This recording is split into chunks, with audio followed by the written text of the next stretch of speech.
मित्रांनो नमस्कार. एका नवीन व्हिडिओमध्ये तुम्हा सर्वांचं मनपूर्वक स्वागत. मित्रांनो, गेल्या काही दिवसांमध्ये महाराष्ट्र एका नवीन प्रश्नानं होरपळतो आहे. तसा हा प्रश्न नवीन नाही, पण तो नव्यानं वेळोवेळी उफाळून येतो. महिलांवरील अत्याचार. फक्त अत्याचारच नाही, तर अत्याचार करून निघृण पद्धतीने केलेली त्यांची हत्या. 8 दिवस 4 ठिकाणं आणि 4 हत्या. अवघ्या महाराष्ट्राची झोप उडवणारा हा प्रश्न. अशा प्रश्नाला महाराष्ट्र खूप वेळा सामोरा गेला आहे, पण गेल्या काही वर्षांमध्ये हे पुन्हा पुन्हा उफाळून येणारे प्रश्न त्यावेळी महाराष्ट्राची झोप उडवत आहेत. मित्रांनो, कुठलाही प्रश्न असला की त्या प्रश्नाची सुरुवातसुद्धा आणि त्या प्रश्नाचा शेवटसुद्धा राजकारणाच्या उल्लेख किंवा राजकीय उल्लेखा वाचून पूर्ण होत नाही. तसाच या प्रश्नालासुद्धा भलेही राजकीय पार्श्वभूमी नसली तरी या प्रश्नाचासुद्धा राजकारणाशी आणि राजकीय पुढाऱ्यांशी संबंध जोडणं महत्त्वाचं आहे. मित्रांनो, रायगड जिल्ह्यातील उरण तालुक्यामध्ये असलेली उर्वशी शिंदे या तरुणीचा काही दिवसांपूर्वी उरणच्या रेल्वे स्टेशन परिसरात असलेल्या झुडपांमध्ये मृतदेह आढळला. मृतदेह आढळला तोही छिन्न विछिन्न अवस्थेत. अतिशय क्रूर पद्धतीनं आरोपीनं तिची हत्या केली होती. या प्रकरणात आरोपी दाऊदला अटक झाली. पुढे काय? रायगड जिल्ह्यात आणि मुंबईमध्ये सुद्धा त्याचे पडसाद उमटत आहेत. ठिकठिकाणी बंदचं आवाहन केलं जातं आहे, ठिकठिकाणी आंदोलनं होत आहेत. आरोपीला फाशीची शिक्षा सुनावावी अशी मागणी केली जाते. मित्रांनो, या सगळ्या मागण्या होणं, आंदोलन होणं ही ॲक्शनला आलेली रिॲक्शन आहे. मित्रांनो, पण तुम्ही गेल्या काही वर्षातील अशा गोष्टींचा जर इतिहास पाहिलात किंवा चर्चा केलीत, स्वतः विचारमंथन केलं, तर तुम्हाला असं आढळून येईल की आपण ॲक्शनला फक्त रिॲक्शन करतो आणि ती रिॲक्शन, नवीन प्रश्न उभा राहिला की रिॲक्शन संपून जाते. आणि नवीन प्रश्न निर्माण कोण करतं? तर राजकीय लोक. मला सांगा, उर्वशी शिंदे हिच्यावर ज्यानं अत्याचार केला त्याला फाशीची शिक्षा सुनावली की आपण भलेही खूप फटाके फोडू, खूप आनंद व्यक्त करू की उर्वशीला न्याय मिळाला. मित्रांनो, फाशीची शिक्षा सुनावली म्हणजे न्याय मिळाला असं होत नाही. आपल्या देशामध्ये ढीगभर कैदी फाशीच्या रांगेमध्ये उभे आहेत, पण त्यांना फाशी दिली गेलेली नाही. फाशीची शिक्षा सुनावली म्हणजे फाशी दिली असं होत नाही. त्यामुळे या गोष्टीचा सतत मागोवा घेणं गरजेचं आहे. आपण म्हणतो की कायद्यानं कडक व्हायला पाहिजे. कायदा कडक नाही असा नाही आताचा सुद्धा. अशा निघृण पद्धतीच्या हत्येलासुद्धा फाशीची शिक्षा आहे. पण ती फाशीची शिक्षा होणं आणि त्याची अंमलबजावणी होणं, अशा जेव्हा गोष्टी पटापटा घडतील तेव्हा त्या आरोपीला जरब बसेल. आणि महत्त्वाचं माहिती आहे का, कायद्यानं आरोपीला खूप मोकळीक दिली. जो मरतो त्याला ना देवानं मोकळीक दिली ना कायद्यानं संरक्षण दिलं. तुम्ही बघा ना, खूप प्रकरणं घ्या. उर्वशी शिंदेचं आता प्रकरण घ्या. उर्वशी शिंदेची ती अल्पवयीन असताना यानं छेडछाड केली होती, तिच्याशी लगट करण्याचा प्रयत्न केला होता. त्यावेळी त्याच्याविरुद्ध पॉक्सो अंतर्गत गुन्हा दाखल झाला होता. त्यानंतर त्याला शिक्षा झाली होती. तिथून तो बाहेर पडला आणि तरीसुद्धा तो उर्वशी शिंदेचा तिला भेटायला बोलून खून करतो. हेच तुम्हाला सांगतं की तुमचा कायदा किती कमकुवत आहे. कागदोपत्री कायदे करायला काहीच लागत नाही हो. थोडे खासदार लागतात फक्त. बहुमतात असलेली खासदारांची संख्या लागते. बाकी कायदा करायला ना अक्कल लागत ना काही श्रम लागत. त्याची अंमलबजावणी करायला खूप मोठी यंत्रणा लागते आणि खूप मोठं धाडस लागतं. ते धाडस आपल्यामध्ये अजूनही आलेलं नाही. मित्रांनो, महिलांवरील अत्याचाराचा जर अभ्यास केले तर असं लक्षात येतं की माणसामध्ये प्रचंड प्रमाणात विकृती वाढलेली आहे. मी महागाईवरचे एक व्हिडिओमध्ये बनवला होता. त्यावेळी तुम्ही मला खूप चांगला प्रतिसाद दिला त्याबद्दल मी तुमचे आभार मानतो. त्याचा विषय मी असा केला होता की लोक म्हणतात त्याच्यापेक्षा वेगळा विषय, वेगळ्या तऱ्हेनं त्या विषयावर मी बोललो होतो. देशात महागाई वाढले असे जे बोंब मारतात त्यांना माझा हा प्रश्न आहे की जर महागाई वाढलेली आहे तर ह्या अशा प्रकारचे गुन्हे घडतात कसे? मित्रांनो, माणूस सर्व गोष्टी ज्या करतो त्या फक्त पोटासाठी करतो. भले कमवायचे असते, माणूस नोकरीवर जातो, माणूस मजूर काम करतो, माणूस चोरी करतो, इथपासून सगळ्या गोष्टी जर धरल्या तर माणूस या सगळ्या गोष्टी पोटासाठी करतो. मला सांगा, हे एखाद्या लेडीजची छेड काढणं, एखाद्या लेडीजचा विनयभंग करणं, एखाद्या लेडीजवर अत्याचार करणं आणि तिचा खून करणं, हे कोण करू शकतं? ज्याचं पोट व्यवस्थित भरलं आहे तो.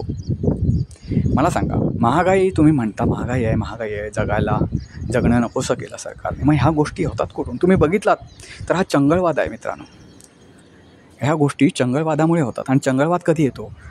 जेव्हा तुमचे इतर प्रश्न सुटतात त्यावेळी चंगळवाद येतो. म्हणजे थोडक्यात श्रीमंत असं म्हणता येणार नाही, कारण श्रीमंत म्हणण्यापेक्षा तुम्हाला तुमच्या गोष्टीच्या त्या ज्या इतर भूका आहेत, म्हणजे पोटातली भूक असेल किंवा तुमची पैशाची भूक असते, आताच्या काळात नवीन लागलेली भूक, त्या सगळ्या भागल्या की मग हा चंगळवाद आटपतो. आणि महत्त्वाचं म्हणजे या आरोपींमध्ये एक ही इच्छा तयार झालेली आहे किंवा त्यांच्या मनामध्ये एक फीट बसलेला आहे की आपण असं केल्याने काय फरक पडत नाही, काही कोणाला जर होत नाही किंवा काही कोण आपलं खरीत नाही. मित्रांनो, छत्रपती शिवाजी महाराजांचा तो काळ आठवा, ज्यावेळी कडेलोट केला जायचा. आज तसं होतं का? होत नाही. कारण का? हजारो निरपराध निर्दोष सुटले तरी चालतील, पण हजारो अपराधी निर्दोष सुटले तरी चालतील, पण एका निरपराधाला शिक्षा करताना भान ठेवा. हे कायद्याचं आपलं मूळ तत्व आहे. मला सांगा, यातलं अर्ध आपण पाळतो आणि अर्ध सोडून देतो. आता पाळतो कुठलं? तर हजारो अपराधी निर्दोष सुटले तरी चालतील हे आपण पाळतो. पुढचं विसरून जातो. पुढचं काय आहे? तर निरपराधाला शिक्षा करताना विचार करा. आपण हजारो अपराध्यांना सोडून देतो, निरपराधाला शिक्षा होऊ नये म्हणून सोडून देतो म्हणण्यापेक्षा हे सोडून देणंच आहे. त्याला शिक्षा तर होते, जन्मठेप होते, सक्त मजुरी होते. ह्या काय शिक्षा झाल्या का एवढ्या मोठ्या गोष्टीसाठी? अहो, त्या मुलीचा, त्या बाईचा, त्यांचे प्राण गेलेत. प्राण म्हणजे काय? प्राण जाणं म्हणजे काय माहिती आहे का? प्राण जाणं म्हणजे काय? हे आयुष्य त्यांना पुन्हा बघायला मिळणार नाही. आणि तुम्ही आरोपीला काय शिक्षा देताय? ज्यानं त्यांचं आयुष्य, त्यांचा जगण्याचा हक्क काढून घेतला, त्यांना यमसदनी पाठवलं आणि तेही अतिशय क्रूर पद्धतीनं त्या व्यक्तीला, त्या तुम्ही काय सजा देता? फक्त आणि फक्त सक्त मजुरी की आजन्म कारावास? कायद्यामध्ये जोपर्यंत क्रूरपणा येत नाही तोपर्यंत या गोष्टी होणार नाही. आरोपींना बाजू मांडण्याची न्यायालयात संधी दिली जाते. मला मान्य आहे इथपर्यंत. आरोपीचं संरक्षण कायद्यानं करणं हे इथपर्यंत मला मान्य आहे की त्याला त्याची बाजू मांडण्याची हक्क दिला पाहिजे. कारण खोट्या तक्रारी दाखल करणारसुद्धा या देशात कमी नाही आहेत. त्यामुळे त्याला अधिकार मिळाला पाहिजे. पण आरोपीवरचा गुन्हा जर सिद्ध होत असेल तर त्याला एवढी कमी शिक्षा का? त्याला सुद्धा कळून येतं की त्यानं ज्या मुलीला असेल, ज्या महिलेला असेल एवढ्या क्रूर पद्धतीने मारलं, ते मारणं, त्या यातना काय असतात ते त्यालाही कळू दे ना, तर उरलेली 4 लोक तरी सुधारतील. आज तसं होत नाही.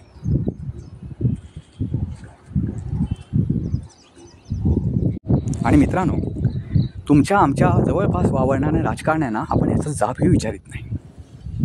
आता मी राजकारणामध्ये येतो, विषयांतर करू. कारण उर्वशी शिंदेचं काय झालं, तिच्या प्रकरणाचं काय झालं, किंवा इतर जे 3 जणांचे बळी गेले, 3 जणींचे जे बळी गेले त्याच्यामध्ये काय झालं, हे सगळं तुम्हाला यूट्यूबवर सापडणार आहे. त्यामुळे त्या विषयावर मी बोलत नाही. जो महत्त्वाचा विषय असा आहे की हे घडवू नये, पूर्णपणे हे टाळता येणारे नाही, पण ते कमी तर करता यायला हवं. मला सांगा, तुमच्या अवतीभोवती असलेल्या राजकारण्यांना आपण जाब विचारत नाही, ही आपली शोकांतिका आहे. उर्वशी शिंदेचा हत्या झाली, तिचा मृतदेह सापडला, आणि जेव्हा ते प्रकरण पूर्ण महाराष्ट्रभर झालं, सोशल मीडियावर खूप संतप्त प्रतिक्रिया उमटायला लागल्या. तसे एकेका राजकारण्यांची उर्वशी शिंदेच्या घरी रीग लागली. त्या रीग लावणाऱ्या एकाच राजकारण्यानं उर्वशी शिंदेला खऱ्या अर्थानं मदत केली का? हो, नाही केली. सांत्वन केलं. तिच्या हार घातलेल्या फोटोसमोर बसले खाली मान घालून. अरे, दाऊद जो आरोपी आहे, तुम्ही पण कशाला उजाळ माताने जाता? तुम्ही हातात बांगड्या भरा. राजकारण्याने हातात बांगड्या भरल्या पाहिजेत की तुमचं राज्य, हा देश तुमच्या हातात दिलेला आहे. मी सत्ताधाऱ्यांच्याच फक्त म्हणत नाही, प्रत्येक लोकप्रतिनिधी हातात आपण देश, जिल्हा, राज्य सोपवलेला आहे. भले तो विरोधी पक्षात असेल किंवा सत्ताधारी पक्षात असेल, तुमच्या हातात देश, आमचा जिल्हा, आमचं राज्य, आमचा तालुका, गाव, हे सगळं आम्ही सोपवलेलं आहे. तुम्हाला चालवता येत नसेल तर बांगड्याच भरा. तुम्ही म्हणता तसं करू शकता या देशात. चांगल्या अर्थानं बोललो मी. तुम्ही म्हणता तसं या देशात तुम्ही करू शकता. तुम्ही कायदा बदलवू शकता. तुम्ही कायद्याचं राज्य आणू शकता. आणि ते तुम्हाला आणता येत नसेल तर काहीही तुमच्या राज्यकर्तेपणाचा लाज वाटली पाहिजे. लोकशाही म्हणून आपण फक्त टेंभा मिरवतो. जगात सर्वात मोठी लोकशाही असलेला देश. कसली लोकशाही आहे तुमच्याकडे? सांगाल जरा. ज्या देशात लोकांना पायपुसणं असतं आपल्या घरातलं, त्या पायपुसण्या इतकी सुद्धा किंमत दिली जात नाही. त्या देशाचा मोठा लोकशाहीचा देश असं म्हणून टेंभा मिरवता.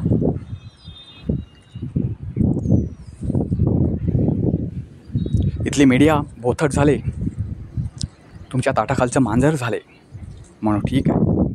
आता जगातली लोकंसुद्धा आपल्यावर थुंकली असते मित्रांनो. अशा बदमाश राजकारण्यांना आपण रिक्षावर दैवत म्हणून एकेकाचा आपण फोटो लावतो. म्हणजे आपण किती नालायक आहोत ते बघा.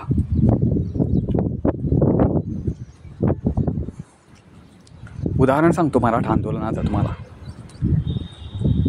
मराठा समाजाला आरक्षण ही मागणी अगोदरपासून होत आहे. काय आत्ताच झाली असं नाही. पण आता जे मोर्चा वगैरे निघत आहे, आंदोलन होत आहे. सुरुवातीच्या काळात झाली, म्हणजे कोरोनाच्या अगोदरच्या काळात जे आंदोलनं वगैरे होती, मराठा समाजाला आरक्षणाची गरज एवढ्या त्वेषानं वाटू का लागली? तुम्ही बघितला, तुम्ही जर त्यावेळेचे पेपर काढा, मीडिया पहा, तुम्हाला कळेल. मराठा समाजातल्या एका मुलीवर अतिशय निघृण पद्धतीनं अत्याचार करण्यात आला आणि त्याची हत्या करण्यात आली. जशी उर्वशी शिंदेची झाली, त्याच्या ही पेक्षा क्रूरपणे त्या मराठा समाजातल्या मुलीची हत्या करण्यात आली. त्यानंतर ठिकठिकाणी मोर्चे निघाले त्या मुलीसाठी. आरोपीला फाशीची शिक्षा द्या वगैरे वगैरे असे मोर्चे निघाले. आणि हळूच त्याच्यातून एक मागणी पुढे आली की मराठा समाजाला आरक्षण द्या. आज तीच मागणी पुढे चालली. त्या मुलीच्या आरोपींचं काय झालं, ती मुलगीचं नाव काय, हे सगळं समाज विसरत गेला. मला मराठा समाजाच्या आरक्षण हवं की नको या प्रश्नाच्यात मी पडत नाही. मी तुम्हाला एक उदाहरण सांगितलं की प्रश्न कसा डायव्हर्ट होतो. आता तुम्ही उर्वशी शिंदेसाठी एवढे मोर्चे निघतात, पुढे एक नवीन प्रश्न, आता जेव्हा राजकारणाने गोष्टी हाताबाहेर जातील असं वाटेल तेव्हा तुम्ही बघत राहा. दुसरा एक प्रश्न उभा तुमच्यासमोर केला जाईल आणि तुम्ही त्या प्रश्नाच्या मागे पडून हा जो उर्वशी शिंदेचा किंवा महिला अत्याचारांचा जो विषय आहे तो विसरून जातो. मित्रांनो, जग दुश्मनांचं आहे. आपण आपला देश म्हणतो, आपण एक जनता म्हणून आपला भारत देश जेव्हा क्रिकेटमध्ये जिंकतो, कुठल्या खेळामध्ये जिंकतो, ऑलिम्पिकमध्ये आपल्या देशाला कांस्यपदक मिळालं तर आपल्याला केवढी मोठी छाती फुलून येते. कारण या देशाचे आपण नागरिक आहोत. आपण देशाला आपली माता म्हणतो. आपण ज्या मातीतून धान्य पिकवतो त्या मातीला आपण माता म्हणतो. ती माती आपण कपाळी लावतो. इतकी संस्कृती आपली थोर आहे मित्रांनो. पण या थोर संस्कृतीत जशी एखाद्या झाडावर बांडकुळं उगवतात आणि ते झाड खाऊन टाकतात, तशी संस्कृतीत बिघडवणारी काही पोरं या देशात न जन्माला घातले. या गोष्टी जर अशा ठेचल्या गेल्या नाहीत तर देश विनाशाकडे वाटचाल करील एवढं मात्र नक्की. आणि आजपासून माझ्या व्हिडिओला लाईक कोणी केलं नाही तरी चालेल, पण एक लक्षात ठेवा, तुम्ही तुमच्यापेक्षा राजकारण्यांना मोठं होऊ देऊ नका. मनोज जरांगे पाटील, मराठा आंदोलनाचे नेते मनोज जरांगे पाटील यांनी जेव्हा आंदोलनाची सुरुवात केली तेव्हा मी एक व्हिडिओ बनवला होता त्यांचं खास अभिनंदन करण्यासाठी. तो याच्यासाठी की त्यांनी एक गोष्ट दाखवून दिली. त्यांचं आंदोलन आता भरकटलेलं असो, ते राजकीय वळचणीला गेलेलं असो, व्हायचं नाही, पण त्याने आंदोलनाची एक छान सुरुवात केली होती. आणि ती म्हणजे त्यांनी सिद्ध करून दाखवलं की तुम्ही आम्ही जर एक झालो, फक्त मराठा समाजच एक झाला होता, सर्व समाज एक झाले तर कुठल्याच राजकारणाची पोळी भाजू शकणार नाही. आणि कुठलाच राजकारणी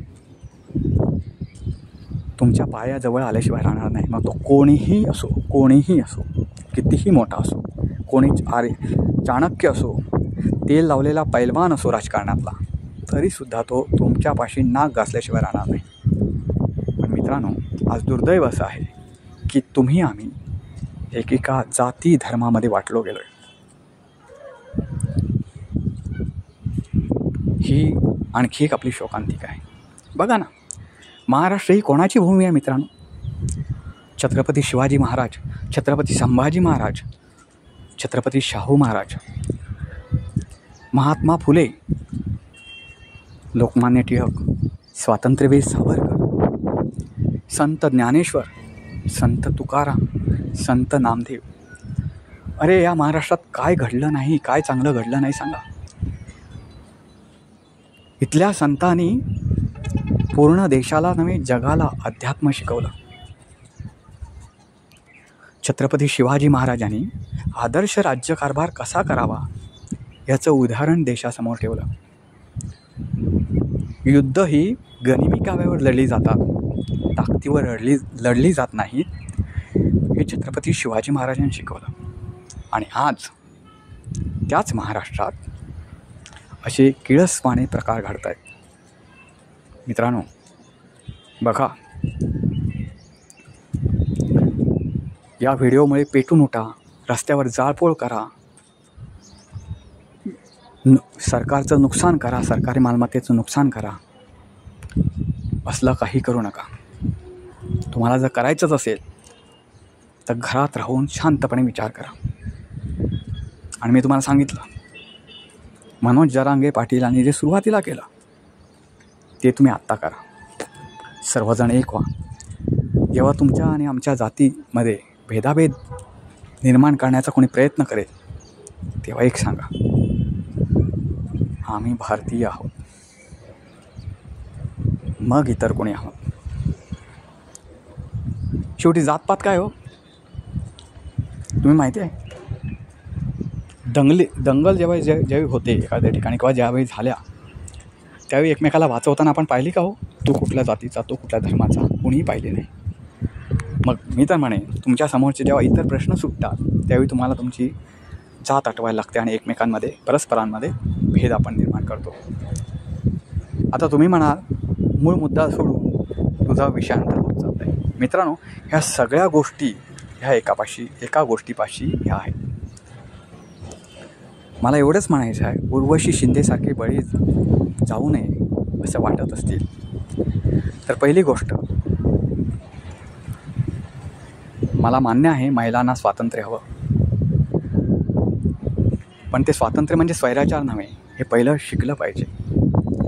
आपण शाळा कॉलेजमध्ये जातो ते शिक्षण घेण्यासाठी, प्रेम करण्यासाठी नाही.